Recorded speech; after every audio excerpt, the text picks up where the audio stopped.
Est-ce qu'il faut commencer à s'inquiéter pour Gavi? Blessé au genou droit, on connaît la durée de son indisponibilité, il va devoir se faire opérer et on ne le verra pas avant au moins 5 mois. C'est une sacrée absence, d'autant plus qu'elle fait suite à une grosse blessure que Gavi avait déjà eue il n'y a pas si longtemps. Il s'était fait les croisés fin 2023 et du coup, le dossier médical du jeune de 21 ans commence à être relativement lourd.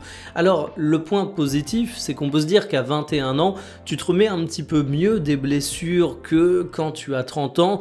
Tu as de plus en plus de progrès dans le traitement de ces blessures et autant à une époque c'était très dur de revenir avec des qualités physiques, autant maintenant tu te rends compte que c'est pas insurmontable, même s'il y a toujours un petit risque. Par contre, il y a un truc qui est sûr, c'est que tu mets du temps à revenir de ces blessures, et je parle même pas du fait d'être opérationnel. On a vu la saison passée, Gavi a eu du temps de jeu, mais parfois c'était un peu irrégulier, et c'était pas toujours la meilleure version du jeune espagnol qu'on a vu.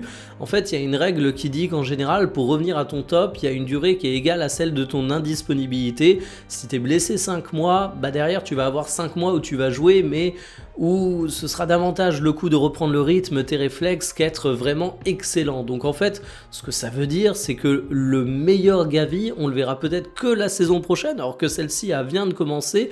Et je commence à me dire que du côté du FC Barcelone, il y a beaucoup de sujets avec des jeunes joueurs.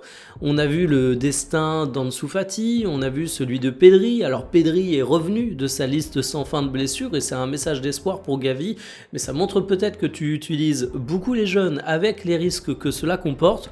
On va en tout cas souhaiter un bon rétablissement à Gavi parce que c'est un jeune joueur qui est très prometteur, très intéressant et j'espère vraiment qu'il va revenir au top pour le Barça, pour l'Espagne, mais évidemment aussi pour lui.